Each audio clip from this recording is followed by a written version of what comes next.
La chapuza del sí. Después de la chapuza legislativa llega el espectáculo político. Es un clásico, dos partidos en coalición, uno de ellos, el pequeño, deseoso de hacer méritos y forzar su prioridad estrella, un presidente que no puede permitirse ruido con el partido coaligado, una tramitación apresurada y mal forjada, y cuando estalla el escándalo, se hiperideologiza el debate y entramos en el sainete de dispararse las culpas. Nada que no haya pasado otras veces, especialmente cuando la ideología entra en la ley con tozudez. El problema es que, esta vez, los daños colaterales son las personas que habían sufrido violencia sexual y ahora ven cómo se benefician sus agresores. No pongo en duda la bondad de la intención de los promotores de la ley, nacida tras el impacto social de la terrible sentencia del famoso caso de La Manada. Cuando la Audiencia de Navarra calificó de simple delito de abusos sexuales lo que había sido una brutal violación múltiple.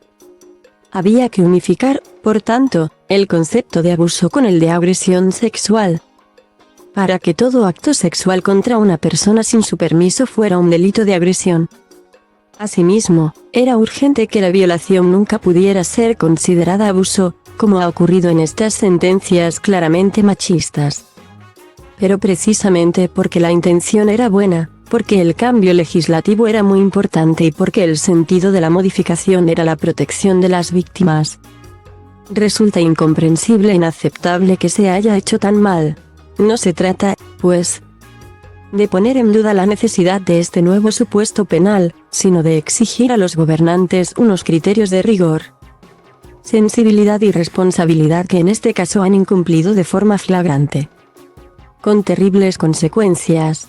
¿Cómo es posible que, tras el durísimo informe del Ministerio de Justicia contra el texto, avisando de que afectaría a la reducción de penas de algunos condenados por abuso y agresiones, no se retirara el proyecto para estudiar y calibrar en serio los daños que podía provocar? ¿Cómo es posible que no se escuchara la alarma que disparó el CGPJ en la misma dirección de los peligros de la ley? El aviso de los jueces era inequívoco: la reducción de los límites máximos de las penas comportará la revisión de las condenas allá donde se hayan impuesto las penas máximas conforme a la regulación vigente. Es decir, o el CGPJ avisaba del grave riesgo de la ley, los beneficios de los que gozarían los agresores sexuales ya condenados, con una reducción de penas que, como está ocurriendo, podía implicar la salida de la cárcel. Todos los criterios penales exigían, pues, que el proyecto fuera pensado, repensado y muy ajustado, para no causar un terrible daño a las víctimas. Solo se trataba de recordar la cuestión fundamental, que más allá de las pancartas y las consignas, hay personas reales que, tras sufrir la brutalidad de una agresión sexual, han tenido que sobrevivir a un calvario psicológico para reponerse de la violencia sufrida y volver a tener una vida normal.